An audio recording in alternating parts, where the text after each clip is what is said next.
Victor Caldwell was a man who had everything. Private jets, shining cars, skyscrapers with his name on top, and a personal staff who never said no to him.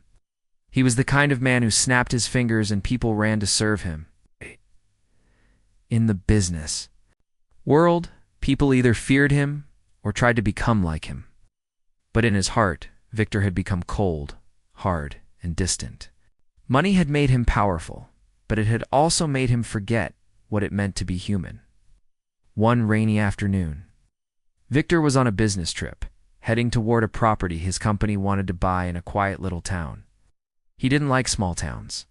To him, they were too slow, too poor, and full of people who didn't matter. But the deal was important, so he had to be there. His driver had taken a wrong turn, and the billionaire became even more annoyed. He hadn't eaten, his phone signal was weak, and the rain was now pouring so hard that the road looked like a river. After driving around for a few minutes, the driver stopped in front of a small, old-looking diner. It was the only place around. The sign above the door was faded, and the lights inside were dim. But people were sitting inside, drinking coffee and talking. Victor didn't want to go in. It wasn't the kind of place where someone like him would eat. But hunger and frustration forced him. He stepped inside, shaking the rain off his coat. The warm air smelled of fried food and old furniture. A small bell above the door rang as he entered. Everyone turned to look. People paused their conversations. They knew immediately this man didn't belong here. Victor walked to the corner table and sat down, pulling out his phone. The screen showed no signal. He groaned and tapped it hard. Across the room, behind the counter, a young waitress noticed him and walked over with a menu. Her name tag said Maya. She had soft brown eyes, tied-back hair, and a kind but tired face. She had been working long hours for days without rest. Her shoes were worn out, and her apron had coffee stains. But she greeted him with a warm smile. "Good afternoon, sir. Here's the menu. Can I get you some water while you decide?" she asked politely. Victor didn't look up. "This menu has no proper sections." "Where's the steak?" he said, flipping it with a frown. Maya tried to keep smiling. "Ow! I'm sorry, sir. We don't serve steak here, but our burgers are homemade and very popular." Victor shook his head. "Fine, bring me a coffee, extra hot. Make sure it's strong, not that watered-down nonsense." Maya nodded and left to get his drink. Victor tapped his fingers on the table impatiently, annoyed by the smell of fried onions, the sound of old music playing on the radio, and the laughter of a few kids at the next table. When Maya returned with the coffee, Victor picked it up and took a sip. He immediately placed it down with a loud clink. "Is this your idea of hot coffee?" he said angrily. "I'm sorry, sir. I can heat it again for you," Maya offered kindly. Victor didn't even respond to her. He looked around the room and said loudly, "Incompetence everywhere. Can't even get a simple cup of coffee right." The people in the diner went quiet. Some turned their heads away, embarrassed for Maya. Others looked at Victor in disbelief. But nobody said anything. Victor was a stranger, but his arrogance filled the room like smoke. Maya, still holding the coffee pot, stood silently. Her hands were slightly shaking, but she didn't walk away. She had dealt with rude customers before, had learned to swallow her anger. She couldn't afford to lose her job. Victor continued. "Wipe this table," he ordered. "It's sticky." "I'll be right back with a towel," Maya said softly. "Hurry," Victor snapped. One old man near the window whispered to his wife, "What a shame, poor girl." Maya returned with a towel and cleaned the table quietly. Victor watched her with cold eyes. He didn't see a human being in front of him, just someone who worked for him now, even though he didn't own the diner. "Tell your manager to train you better," he added, just loud enough for everyone to hear. This is why small towns never grow. No professionalism. Maya stopped wiping the table. She took a deep breath. Her heart was racing. Her face had turned red. She looked down at her hands. For a moment she wanted to cry. But then something rose inside her. A memory. A face. Her father. She slowly straightened up and looked at Victor. Not with fear, but with calm eyes. She wasn't going to yell. She wasn't going to cry. She wasn't going to break. Not today, Victor. noticed her sudden change in posture. He smirked, expecting her to say something like, "I'm sorry again, sir." But instead, Maya looked him in the eye and said in a quiet, steady voice, "My father once worked for you, and he died trying to meet your impossible deadline." The words floated in the air like smoke after a firecracker. For a second, the entire diner froze. The forks stopped moving. The whispers stopped. Even the rain outside seemed to grow quieter. Victor blinked. "What?" Maya didn't repeat herself. She didn't need to. One of the customers, a local teacher who had taught Maya in high school, whispered, "Did she say her dad worked for him?" Maya nodded slowly. "He was an engineer. Thomas Reeves. He worked nights, skipped meals, and ignored chest pain because your company told him the launch had to be finished in 6 days, or else the whole project would collapse." He collapsed instead. Victor's face went pale. He leaned back slightly in his seat, caught off guard. For the first time, he didn't have something clever or cruel to say. His lips opened, but no sound came out. "I was 17 when he died," Maya continued. Her voice didn't shake now. "You never called. You never said sorry. You just moved on." Nobody dared to speak. The air in the diner was heavy with emotion. A child at the back whispered, "Mama, what's happening?" Maya looked around. The room once, then turned and walked away toward the kitchen. Her shoulders were square, her back was straight. She disappeared behind the door, leaving behind a silence more powerful than any scream. Victor sat at the table, eyes unfocused. The napkin he had thrown earlier lay on the floor, untouched. His coffee had gone cold, but it didn't matter anymore. Something inside him had shifted. The powerful man used to control and fear had just been stopped, not by force, but by the truth. Outside, the rain kept falling. But inside the small diner, something even heavier had landed, a moment that none of them would forget. Ow. The billionaire had come to town with pride and power, but he had just been reminded of something far greater: the cost of a human life, and the dignity of someone he had once ignored, and it had taken only one sentence. Victor Caldwell sat frozen in his seat. The coffee in front of him was no longer important. His phone lay on the table, forgotten. The words that Maya had said echoed in his mind like thunder that wouldn't fade. "Hey, my father once worked for you, and he died trying to meet your impossible deadline." That sentence had hit him like a slap to the face. For a man used to being in control, this moment was unfamiliar. The silence around him felt heavy. Everyone in the diner had heard it. Everyone had seen his reaction. For the first time in years, Victor didn't know what to do. People in the diner whispered quietly now. It wasn't the same kind of silence as before. This one was full of questions, shock, and discomfort. A mother held her child closer. An old man removed his cap and stared at Victor with quiet judgment. Even the cooks in the back had paused, peeking through the kitchen door. Victor could feel their eyes, but he didn't move. He didn't yell back. He didn't defend himself. He couldn't. He had been stopped by a sentence that came from pain, from truth, and from a place deep in the past. Maya had gone into the kitchen, but her words remained. Victor tried to remember the name she had said, Thomas Reeves. The name did ring a bell. He could almost see the face, middle-aged man, quiet and focused. One of the engineers from a project years ago. It had been a high-pressure launch something. About software and systems. He remembered pushing the team to complete it faster than planned. There had been warnings. People had complained. Some wanted an extension. But Victor had said no. Deadlines were sacred. Delays cost millions. He told his managers to make the team work nights if they had to. Now that name Thomas Reeves was not just a forgotten employee, he had a daughter. And she had just stood in front of him, holding back tears and memories, and told the world. What Victor had tried to forget? Victor finally stood up. He left some cash on the table not because he felt generous, but because he wanted to leave. The air felt too thick. The diner was too small. He walked out into the rain. It soaked his coat, but he didn't care. His driver opened the car door, looking confused.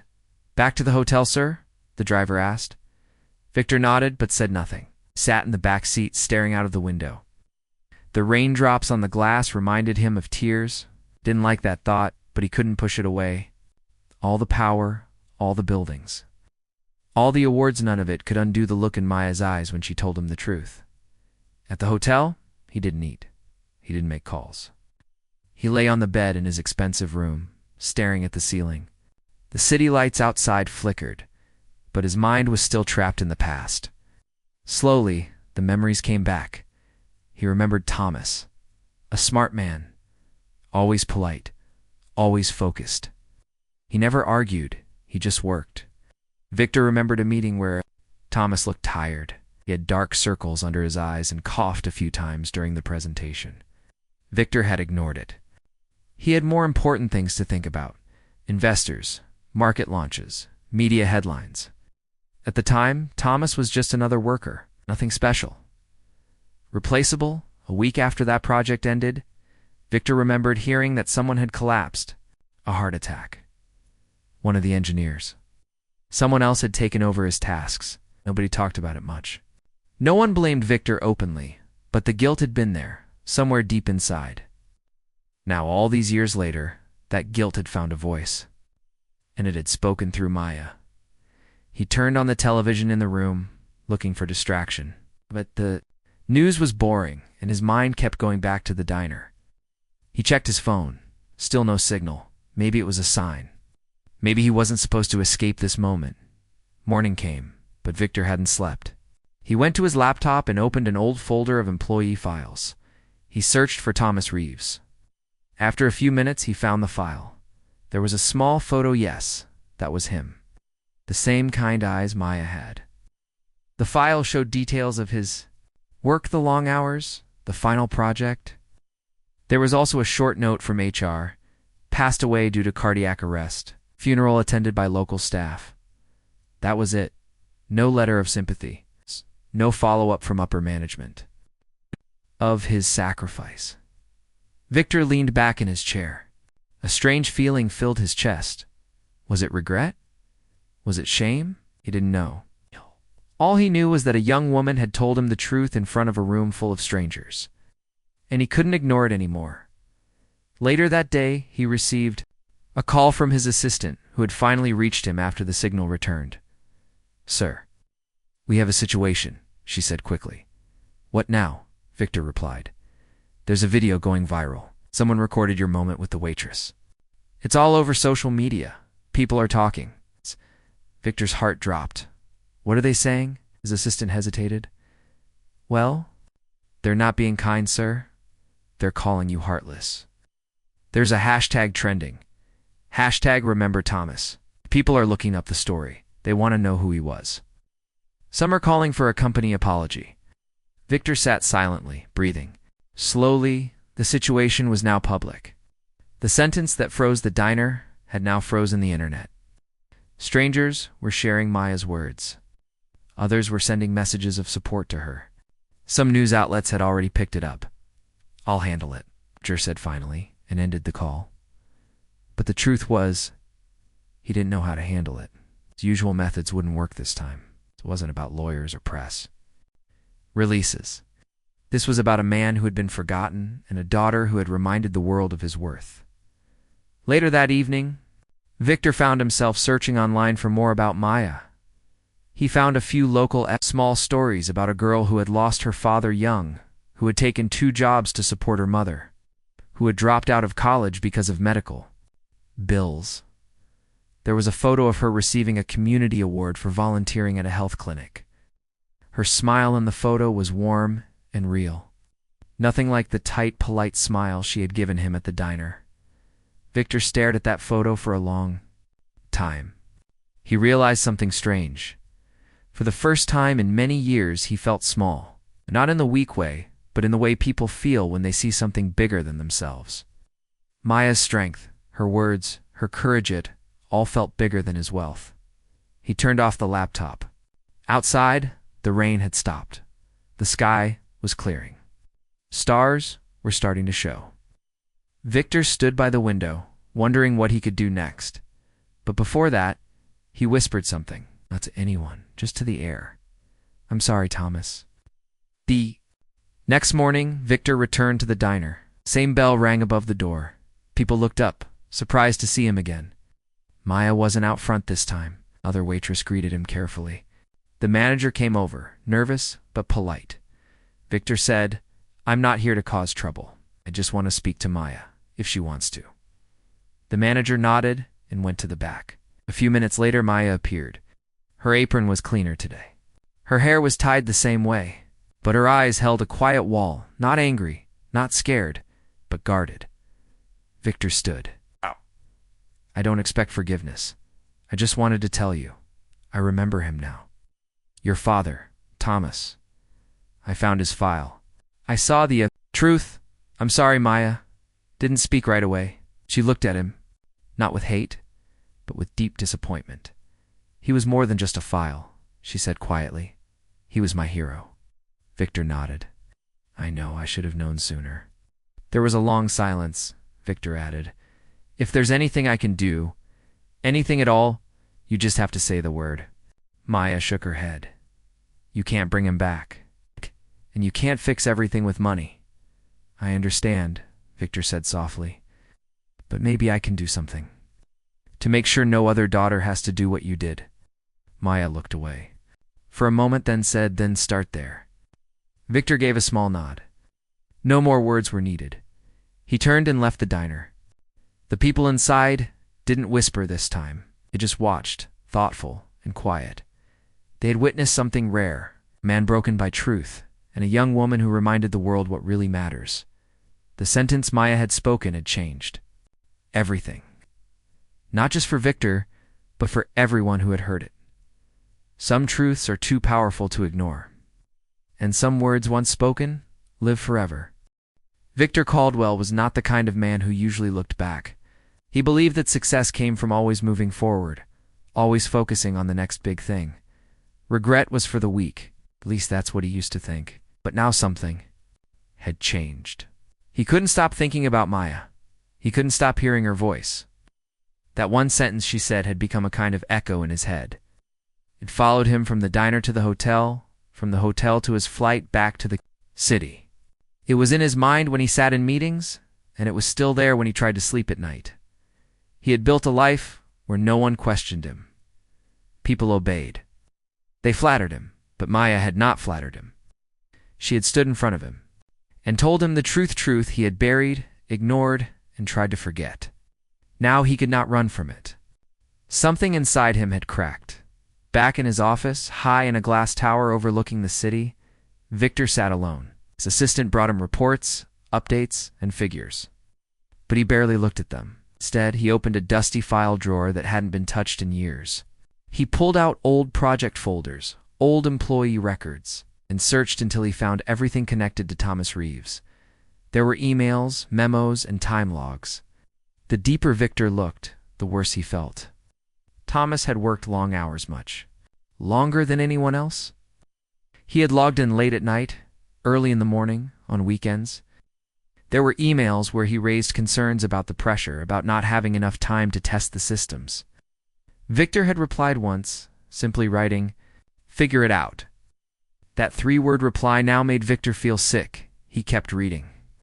There were more emails. A manager had reported that Thomas looked exhausted and that his team was worried. Again, Victor had responded with, "No delays, final."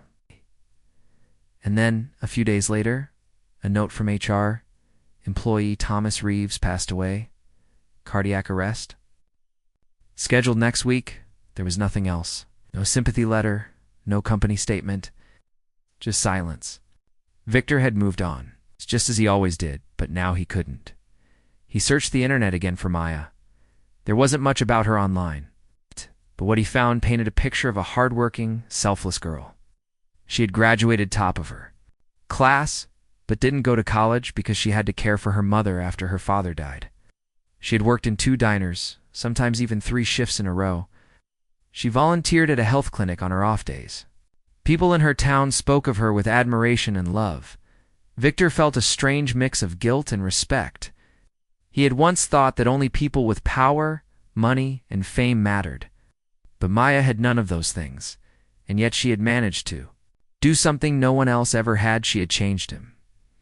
A few days later, Victor called a meeting with his top executives. He stood at the head of the long, polished conference table. This time, he didn't speak about profits or growth or numbers. "I want to talk about Thomas Reeves," he said. The room fell silent. Some people looked confused. Others remembered. "The name, he was one of our engineers," Victor continued.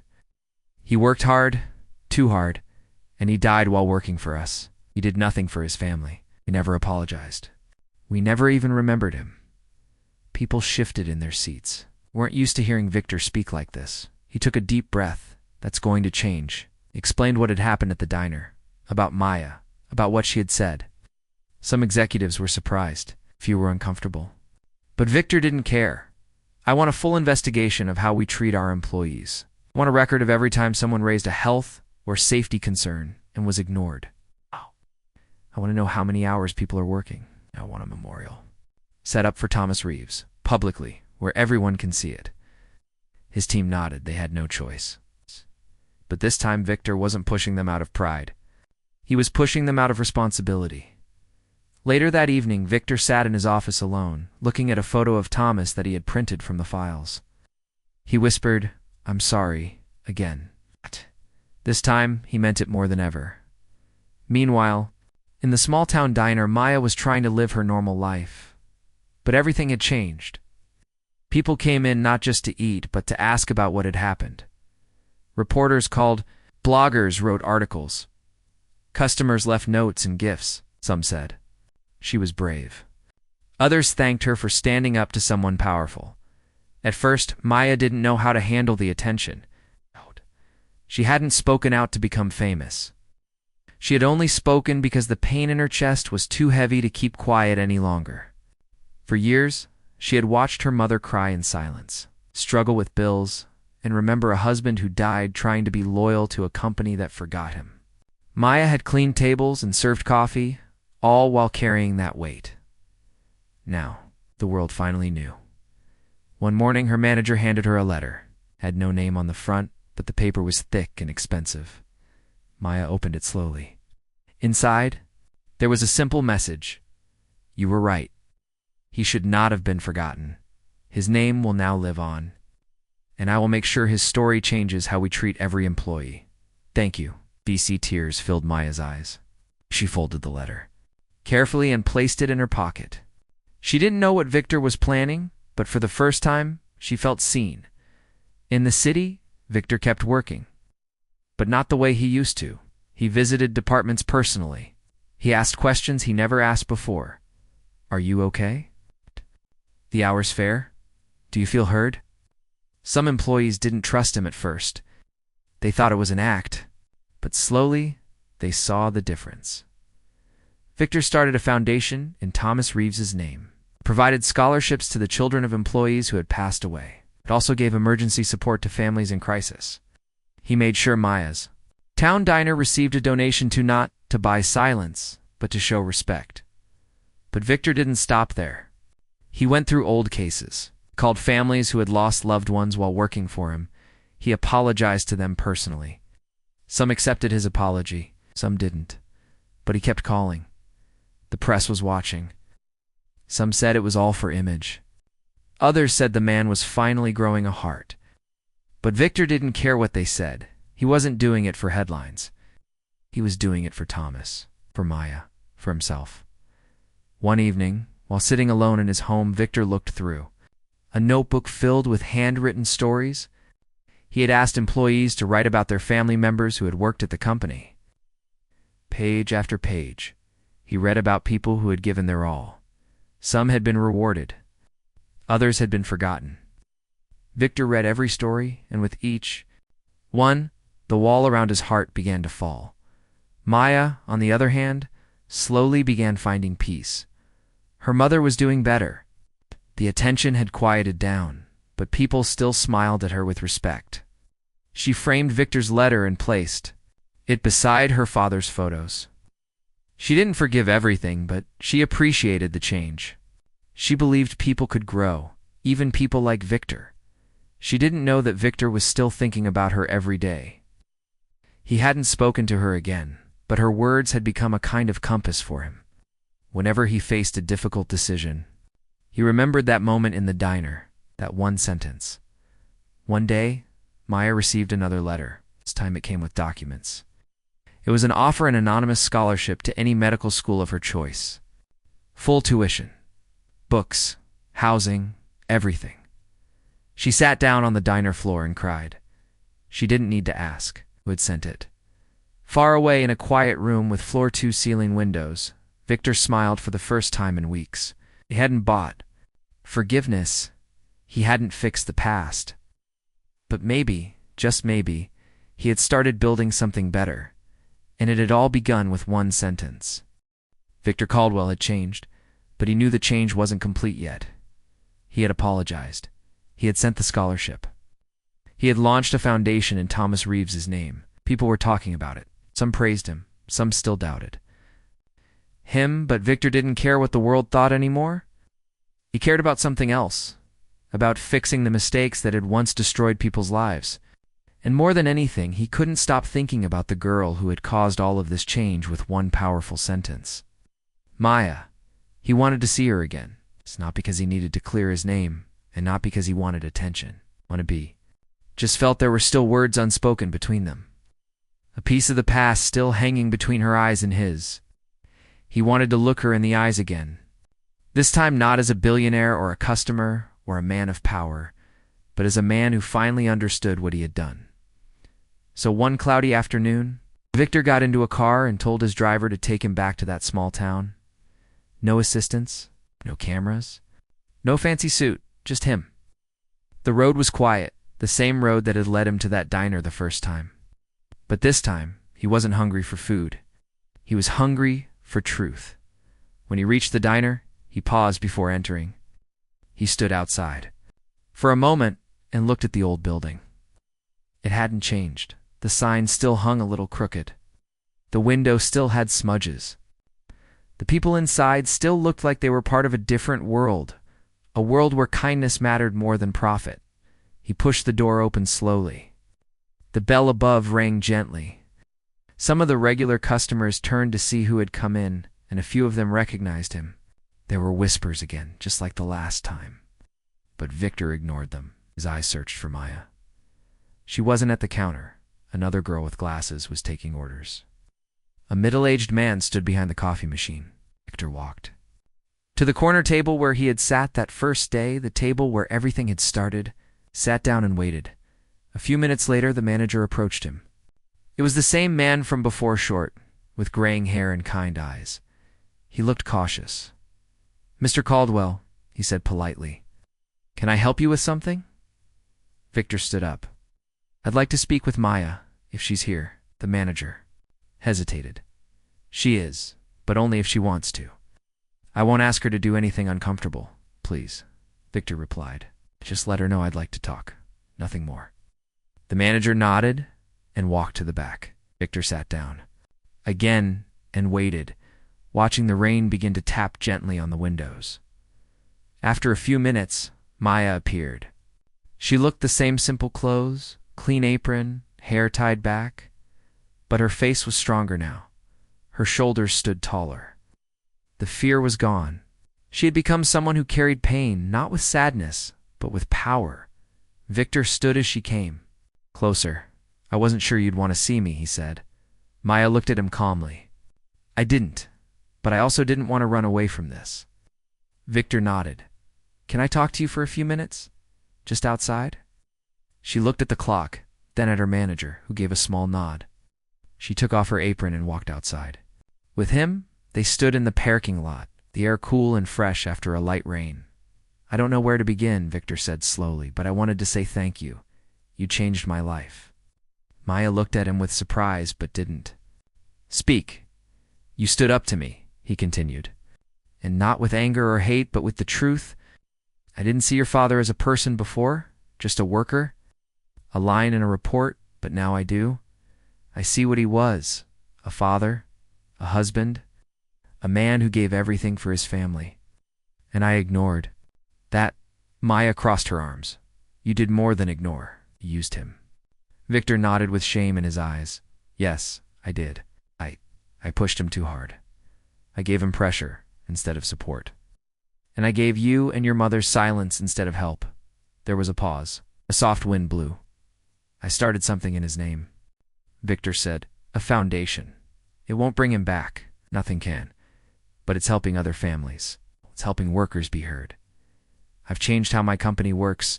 We have new rules now. Listen, we care. And that's because of you. Maya looked down for a moment. Her voice was quiet when she replied. Why are you really here, Victor? Guilt? Or do you want forgiveness? He shook his head. Ow! I'm not here to be forgiven. I don't deserve that. I came here because I realized something. I realized that money doesn't make a man powerful. Listening does. Caring does. You taught me that. And I needed to say it to your face. Maya didn't speak right away. Her eyes were moist but not crying. She was remembering her father again, his smile, his tired eyes, his voice saying, one more late night, Maya, and we'll be okay. She was remembering the moment he didn't come home, the moment everything fell apart. And now here stood the man who had made that happen, standing like a student waiting for her to judge him. I've hated you for a long time, Maya finally said, not just for what happened, but for how invisible we became after it. He didn't matter, like we didn't exist. Victor looked down, ashamed. But, she continued, if what you're saying is true, if you're really changing, then maybe some good can come from his death. Maybe other people won't have to go through what we did. I promise you, Victor said with honesty in his voice. That's what I want now, to make sure no one else is forgotten. Maya gave a small nod. Then start there and keep going. Don't stop just because people stop watching. I won't, he said. They stood in silence for a moment longer. I also sent you something, Victor added. Scholarship for medical school.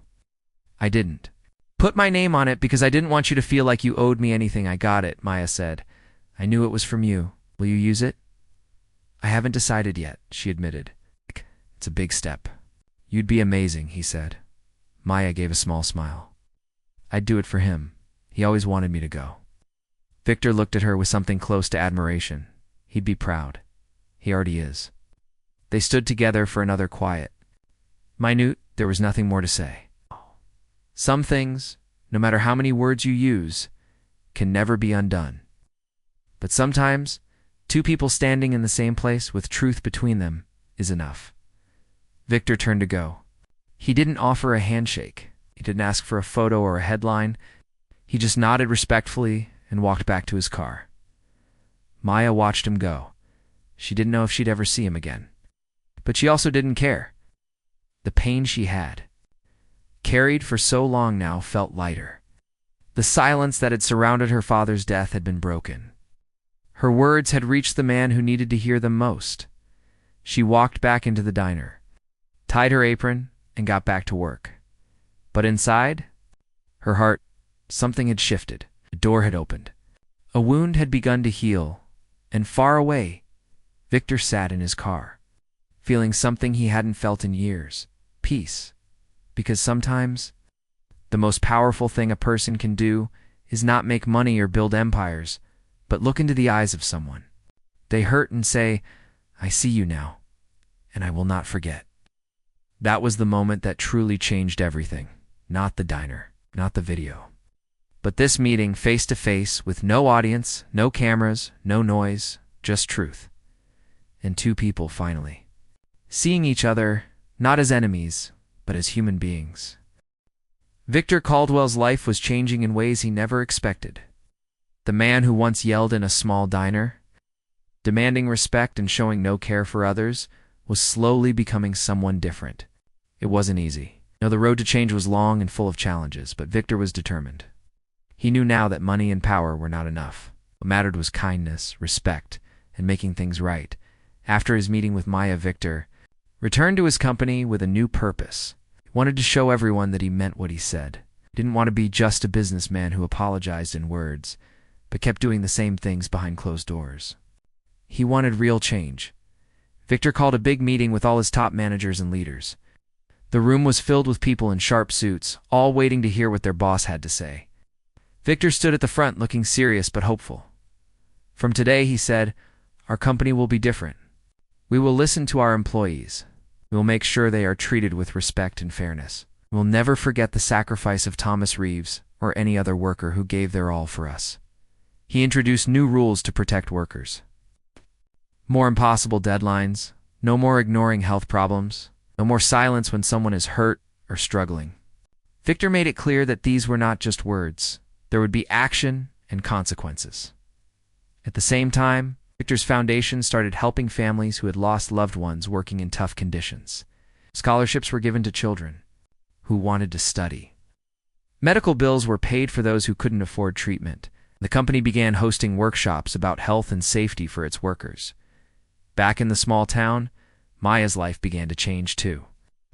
With the scholarship Victor had sent her, she enrolled in medical school. She wanted to become a doctor, not just for herself, but to help others like her father who had suffered while working hard to support their families. Maya studied hard, waking up early and working late nights. Sometimes when she felt tired or overwhelmed, she thought about her father. She thought about Victor, not the man who yelled, but the man who had finally listened and acted. That gave her strength. Meanwhile, Victor kept visiting the town from time to time. He didn't come to make big announcements or seek attention. He came quietly, sometimes stopping by the diner to say hello to Maya and her mother. He listened to their stories and learned from them. Slowly, the town began to trust him. People saw that he was sincere. They saw that his company was changing. Some were still cautious, but many were hopeful. One afternoon, Victor attended a community event in Maya's town. It was a small celebration for workers and families, a day to honor those who had worked hard and to remember those who had been lost. Victor gave a speech not about profits or business, but about respect and responsibility. He spoke about Thomas Reeves, about Maya's courage, and about how every person's life matters. The crowd listened quietly. Maya stood nearby, proud but humble. After the event, Victor and Maya spoke again, this time with smiles and laughter. They were no longer just Billionaire and Waitress. They were two people who had found a way to heal together. Years passed. Maya graduated as a doctor and started working at the local clinic, helping people in her community. Victor continued to lead his company with a new heart. He made sure that no worker was forgotten, that no family went unheard. Their story became known as an example, a story of change, of truth, and of how one brave sentence in a small diner could shake the life of a billionaire and inspire hope in many. Victor and Maya never forgot what had happened. They never forgot the pain or the lessons, but they also never stopped believing that people can change, that kindness can grow, and that even the smallest voice can make the biggest difference. And that is how a billionaire's anger turned into a promise to care, to listen, and to never ignore the lives of the people who truly matter.